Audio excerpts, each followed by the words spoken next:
ความจริงนี่แหละอันนี้บอกง่ายๆว่าอ่าบทบาทตัวจริงบทบาทตัวจริงเลยแบบว่ามันโมเมนต์คอนเทนต์ชีวิตจริงของน้องเพิ่นเลยสมมุติว่าเฮามานี่เฮามาแต่ละเทินมามือนึงเขาเอ็ดแนวนึงมาแนวนึงเขาเอ็ดแนวนึงเฮาบ่ได้สร้างคอนเทนต์เลย โดย ขั้นเฮาไปดงไปด่านได้สร้างคอนเทนต์ว่ามีหมู่ก็ว่าหมู่มีฟ้านก็ว่าฟ้านรีเฮาเอ็ดตาลิ้นตาคอ แล้วเอิ้นยังโอ้เราล้ำมัน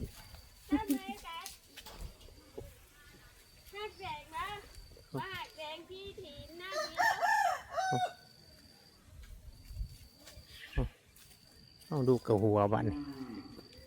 ยังเอ้ยฮะล้ำให้ฟังอยู่ล้ำบ่เมื่อกี้นี่นึกว่าเพิ่นว่าด่าบ่ บ่ชี้ขึ้นเทิงผ้าผมเมื่อกี้นี่หนูหน้าย่านมานี่ลูกว่าย่าน ยาน5เลนกันไล่กันได้ บ่ เฮาได้คังเอา เออ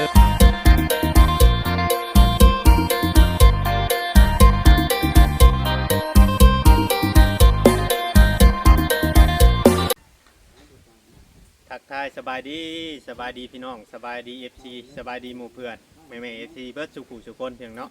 มื้อนี้ก็มาถ่ายเคสอีกเคสหนึงพี่น้องเนาะว่าเคสเก่าก็บ่แม่นเก่าซ้ำใหม่เด้อพี่น้องเอ้ยเนาะเพราะว่าพอดีมาเป็นสะพานบุญให้ทางเอ่ยพิมพ์เนาะจากสวีเดนเอ่ยหาเอ่ยแพงที่ว่าเพิ่นเคยให้บ่เวียงเป็นสะพานบุญเนาะเพียงเนาะในเรื่องต่างๆใน FC คือสิฮู้ผู้ติดตามบ่เวียงเนาะเพียงเนาะก็มื้อนี้ทางเอ่ยเพิ่นได้ฝากเงินมาจำนวน 3,000 บาทแล้วก็ทางร้านเขาหักไปยังเดืออยู่ 2,900 ให้บ่เวียงไปแล้วก็1,000เนาะในการเดินทางมาแล้วก็ซื้อเครื่องเนาะพี่น้องซื้อเครื่องได้ก็ยังเดือนเงินอยู่4,500,000ได้ก็ให้ทางง่ายมุนเพิ่น200,000เนาะพี่น้องเนาะมอบให้เพิ่นแล้วในคลิปก่อนเนาะพี่น้องเนาะก็ขอบคุณทางเอ่ยพิมพ์หลายๆเด้อขอให้เอ่ยอยู่ดีมีแรงปราศจากโรคภัยไข้เจ็บทั้งหลายทั้งปวงเนาะเอ่ยเพิ่นก็สิมาเที่ยวอยู่พี่น้องเอ้ยเพิ่นสิมาไทยอยู่ฮะบ่ฮู้ว่าเพิ่นจะได้ข้ามมาพี่บ่หรือบ่เนาะพี่น้องเนาะเพิ่นว่าประมาณเดือนพฤศจิกายนนี่แหละเพิ่นว่านะแต่ว่าตอนนี้บ่เวียงได้มาฮอดมาถึงเนาะเดือนซานด้านแป้นของอันนี่แล้วพี่น้องเอ้ยเนาะของน้องนูนาพี่น้องเอ้ยเนาะมาเบิ่งมาชมนำกันชีวิตกับสภาพแวดล้อมเด้พี่น้องจนอันนั้นพี่น้องเอ้ยเนาะผ้าห่มผ้าแพรฝนตกลงเปียกผ้าห่มผ้าแพรฝนตกลงเปียกแบบนี้ได้นี่เราตาก2 มื้อได้มื้อนี้จนอันนั้นนักหน่วงพอสมควรพี่น้องเอ้ยเว้าหยังบ่ถึกเว้าหยังบ่ออกเพราะว่าการชื่อสารโอ้ไก่ขึ้นเฮือนน้ำกินบ่ล่ะนี่นะพะหยุ่มน้ำกินนี่ครับสบายดีปะลุงอยู่สบายดีโดยพะหยุ่มน้ำกินนี่ฮะเจ้าบ่เจ้าหยุ่มเป็นบ่น้ำชูเป็นสูบให้ปะลุงเบิ่งอยู่บาดนึงไปสูบเบิ่งอยู่ทางไงมุนนี่แหละเพิ่นมาโจน้ำบาดาลให้แต่กี้น่ะบ่ได้มีน้ำบาดาลนี่น้อย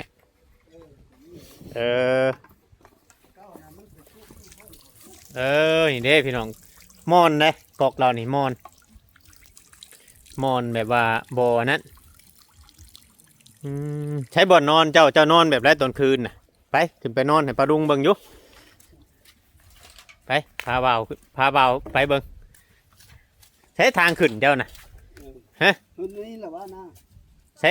ขึ้นพุ่นบ่ขึ้นทางลัดขึ้นทางลัดเลยใช่น่ะโอ้นอนอยู่หันเลยไผซื้อมาให้ที่นอนน่ะฮะบ่มุนบ่โดยนะแม่นอนใช้บัดนี้เจ้านอนหันแม่นอนใช้นอนนำกันฮะกระสอบยังมาลุงตุงตุยนี่สอบเครื่องจักว่าโตอัพอยู่กับมีอยู่ประจักเนาะตัวอัพตัวแล้วก็เล่าบุทิมนะเป็นแนวแท่งทั้งหมดจักยังยาเลยไผเป็นคนหอยอันนี้ปลองตองแต่งนี่ฮะแม่เจ้าบ่แม่เราได้เป็นมายังอ่ะนะ แม่แล้วได้พี่น้องเป็นคนหอยจักอิหยังอียายน่ะบ่ต้องแต่ง หมดแล้วได้นั่น หอยไปน่ะท ต ง งห้อยในนั้น ทงฉลอกฉโลมเนาะ เก็บไปเลยได้ก็ห้อย กระปอกกระปองดอกไผ่นี่ก็หอยนี่จักสิใช้ได้หรือบ่ แต่ว่าได้อยู่บนหน้า ได้อยู่ได้อยู่เออ ได้ก็สีแดงนะบ่เอ้ยในรถมันเป็นขาวนะเฮ้ยหรือไม่บ่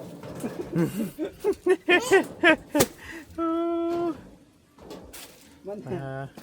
ถ้าเราเชื่อมันเป็นสีแดงเดี๋ยวนี้ เนาะ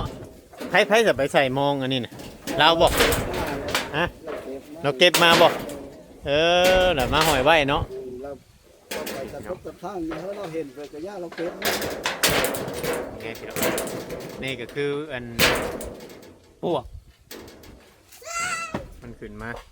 ติดข้าวติดน้ำแล้วข้าวน้ำนี่เราเป็นคนหนึ่งบ่ให้ลูกเรากิน คันเหล้าหูมือกับเหล้านึ่ง อืม คันเหล้าบุหูมือกับเหล้าบุได้นึ่ง นี่ได้อพี่น้องมังกลัวแมงอันอีหยังแมงงอแงง แง่ง แมงทักแท้บ้านเราเอิ้นเนาะทักแท้น้ำพลยุงก็ได้พี่น้องที่ทำให้เกิดเป็นยุงก็ได้แล้วก็พากันกินอันนี้ ตัวนี้เราไม่ได้กิน บ่ได้กินบ่ ไม่ได้กินเราซีเอ็ดน้ำใส โอ้น้ำใช้ตัวนี้เนาะ จักน้ำใสจักเพิ่ม อันนี้นั่นหมากข้าวโพดเราเก็บมาแต่ให้แล้ว มาตะหาย ตอกทิมจังหน่อยแม่เจ้าสิให้ เอามาที่เซ่จ้ะบางเชิญสี่ห้านั้นพวกกระโปงกระป๋องเต็มนี่นะเต็มปลุกปลอเฮามาเฮาสร้างกันดูหน้าเท่าบางเชิญ ทองเอารถซะนั่นเป็นยุงเป็นหยังเล่นอันหน่อไม้อันนี้แบบเจิมป้าไว้แบบนี้มันบ่เน่าบ่นี่ เอาเท้าเราเหตุการณ์ไปเลย จนเท่าเราคือแผนการแล้วเนาะ พอทีมเสียเนาะ ถอกรถ กินนี่แล้วเฮามาแต่ละเธอก็เฮานี่แหละดูนะเขา น้ำกินเราก็กินน้ำนี้แม่กันเนาะ กินกันนั่นแหละ แม่ลูกก็กินน้ำกันนี่พี่น้องเลย กระโบยน้ำมันนะมันทำเฮ็ดดำมื้อนี้นะเฮ็ด มือข่อยเบิ่งในคลิปเจ้ายังบ่เห็นดาบเนาะกินอันนี้แหละพี่น้อง แต่เก้าน่ะตำเชือกกระโปะได้เฮาก ระป๋อง กับอันกระโปะมะพร้าวนี่กะลามะพร้าว ตำมักพริกมันยังหันบ่ แม่บ้านนี้แล้วเล่าเฮาซื้อเพิ่ม ง่ายกว่ากัน นี่แหละพี่น้องกระโปงกระป๋องมันมีขีดสนิมนี่เนาะเรามันมาเฮ็ดอัน กระบวยตักน้ำกินสมุดชื่อมาให้เราใหม่นี่ จังว่า เราสิรักษาได้อยู่บ่เนาะ เฮาซื้อกล้องมาให้สิห้านี่ บ่เห็นจักไปทางไหนเนาะเจ้าเคยขึ้นอยู่บ่เฮือนเรานี่ฮะ เพิ่นอยู่ได้ เบิ่งเฮาสิขอขึ้นเด้อ เพิ่นนี่เอาเพิ่นอยู่ ตัวนั้นมันสิฮักบ่ อย่า เพิ่นย่านเดือนเพิ่นฮักก็มานอนตัวนี้บาดนี่ นอนนี่เรียกแต่ละเธอก็ดี พี่น้องเอ้ยเด้ แม่เพิ่นจะกระปูอี บางเทื่อเราก็อาจสิมานอนตัวนี้ บ่โชว์ไหลกันพันแล้ว เนาะ แม่เล่าสักเอ็ดมื้อนี้นะอันนี้นะ บ่ดูนะเคยมานอนอยู่นี่อยู่บ่ นอนอยู่หั่นเลยประจำนะแม่นแล้ววะ จังอีหยังอีหยาหอยลุงตุงติงไผชื่อกันจ้องให้นี่จ้ะคือใหม่แท้เจ้าบ่เออ เพิ่นพาเงินมา เออจักเราสิกั้งบ่กั้งนี่ยังเดือดมามาบอยู่ ก็กังนั่นแหละฝนตกเด้สงหลังนี่แหละเฮาเลยซื้อ กังกลางคืนน่ะนะ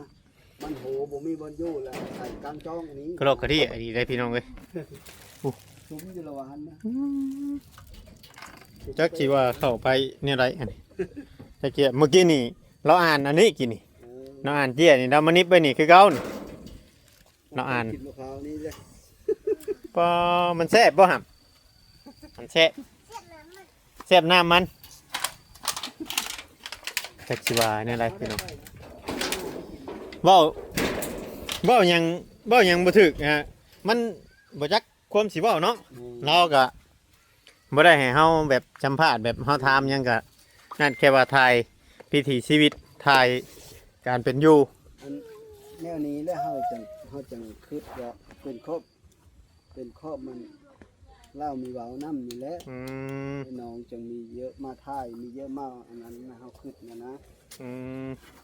มีผู้ติดตามเฮาคิดว่าเนี่ยนั้น บ่ง่ายๆว่าเขาเบิ่งเนี่ยเขาบ่เข้าใจเนาะ เบิ่งแล้วเขาบ่เข้าใจหนึ่งมากกับสองมากกับเล่ากับคนแบบนี้น่ะนะย่านว่า มันบ่คือได้ภูเขาเอาแถลงแปลงวาดเป็นนะอัน โดย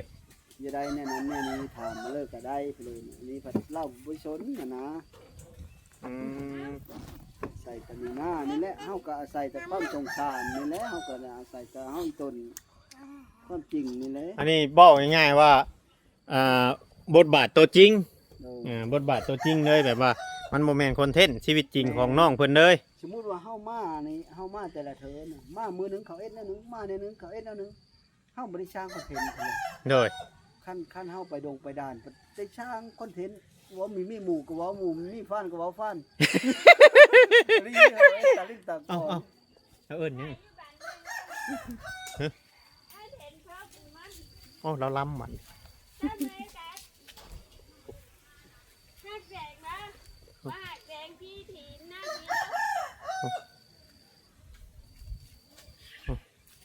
เอาดูกับหัวบัน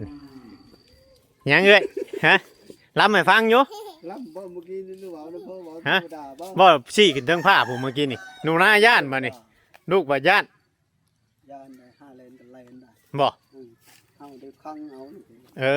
อ มาปรับกัน ใครอยู่ตรงอันเราบ่อันแบบอันนั้น หายยานแน่นอนนี่ก็เต็มแล้วนี่นะ เตรียมเล่นบ่ เต็มแล้วแล้ว เพิ่งไหนสิได้กินแกงหน่อไม้นี่เอ้ย เลนเลยยิบเสื้อเล็กโซกแล้ว เออเจ้าถ่ายโรงพยาบาลผ้านำบ่ที่เจ้าถ่ายเดี๋ยวนี้ นางเพศเด้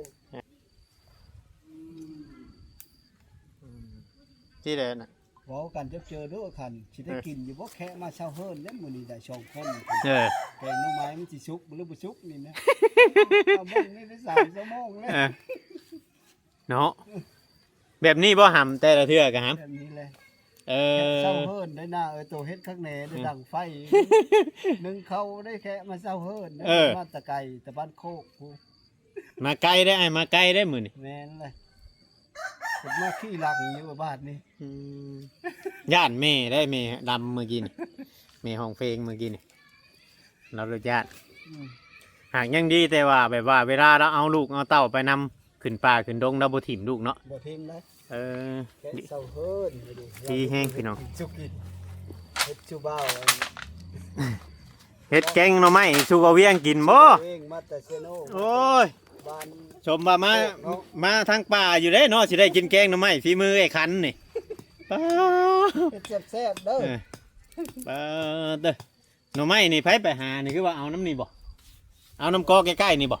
บ่เราไปให้ เราไปให้เดี๋ยวเอามา แม่น เออ ให้ก็บ่ได้กว้างดอกประมาณ10 เมตรบนทนนี่แหละ อืมใจเราก็ยังอยากเฮ็ดอย่างยังอยู่เนาะ แม่นปีแล้วนี่มาเฮ็ดหน้าปีนี้มาเฮ็ดไห้ปีนี้ อืมใจแบบยังอยากเฮ็ดอยู่เลยพี่น้อง ปีนี่มาเอาไปเฮ็ดหน้าเขาเด้อเทงโอเทงเขาหันได้บ่เข้าหน้าปีแล้วนี่นะฮะบ่คันได้บ่เข้าหน้าปีแล้วนี่นะบ่ได้ช้ำบ่ได้ไปเกี่ยวเลย ถ้าเบิ่งปีนี้เข้าไห้นางงามบ่ได้เช่าซี่ชอบผู้ป้า โอ้ได้เอาไว้ใช้บัตรนี่ชาวชีชอบนะฮะดูนะเอาไว้ใช้เข่าวชาวชีชอบนะฮะ เช่าซี่จากบ่อนไหว ดูหน้าบ่จักบาทนี่เออเด้อ ระวังท้ายนี่หน้าก็มาหามันดิน อย่าเล่นผ้าฮัมอย่าเล่นผ้านะ ดินผาดินนี่ เอาไว้ ผิดอีย่าเสนะ เราบอกลูกเรายาแม่เราอะที่มานั่งใกล้แม่ ดินลูกผีผานี่ก็เฮาไล่ได้เถอะกับผิดอี แม่นทันเด้อ เฮาบ่จักนะ กูยอมด่า ก็บ่เห็นบ่แต่ตัวเสญาน่ะเด้เสทับคือก่อนแต่แม่ไปปุอีคือเก่า เออ เสอันญาตะเลิกก็มีแต่อันพักเพิ่นทั้งหมด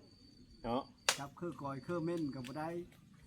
ว่าของเพิ่นปลูกอีก เอา เบิ่งแหนี้พี่น้องไล่3 ชั่วโมงแล้วจังมาชุมไผ่ใช่เนาะไล่3 ชั่วโมงเนี่ยมาชุมไผ่ใช่จักยามไดสิได้กินมันจะว่าเราแกงแต่เมื่อวานนี่บ่จักอ่ะ ไปเสา เพราะว่าเครื่องมันยังมันจนหมาดเบ่ได้ อืม ผักที่ว่าเราเอาใส่นี่จักเป็นผักอีหยัง ผัก มาโบกอยู่ไหนี่แหละ เอ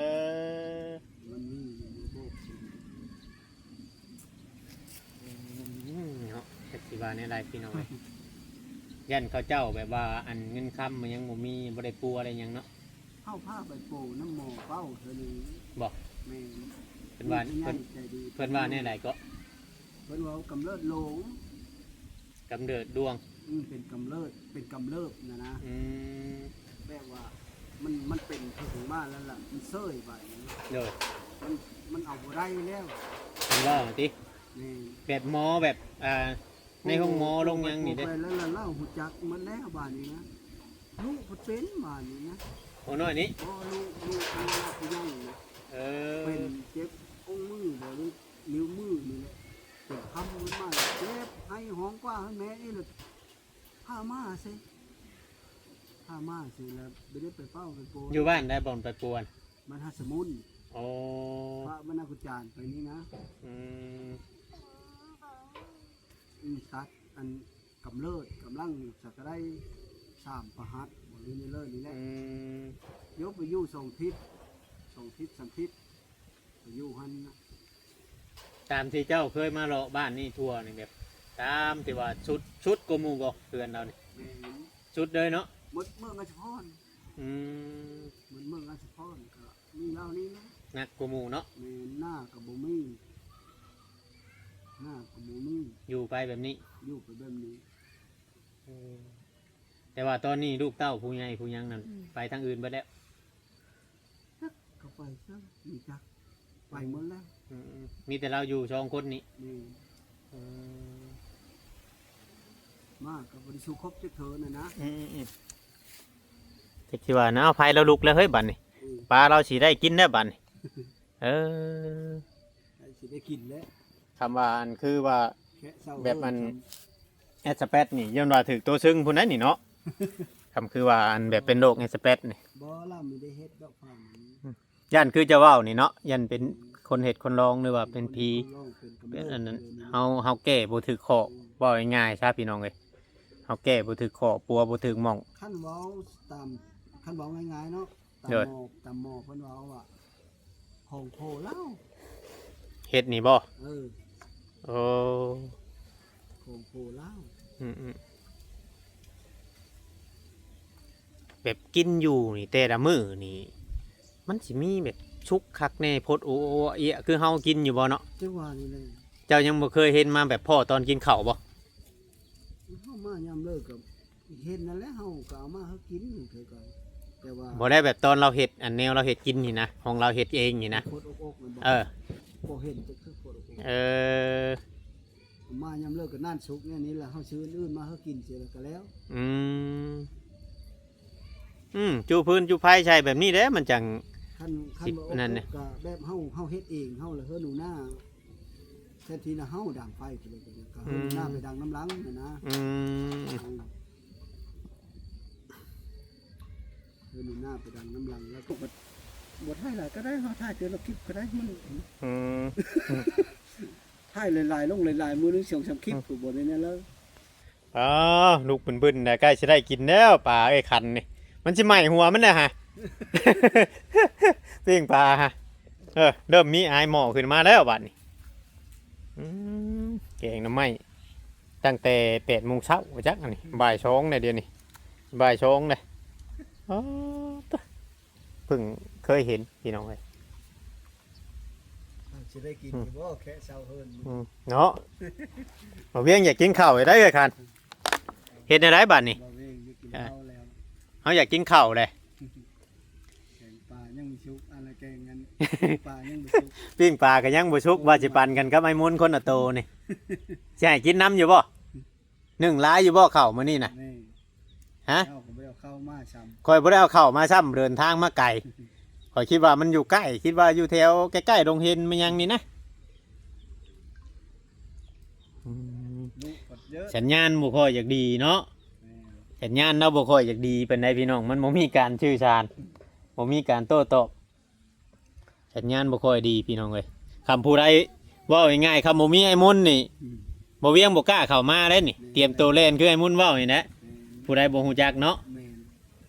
เตรียมตัวเล่นนั่นคือเราไปทางหลังพุ่นเราก็ห้องเพลง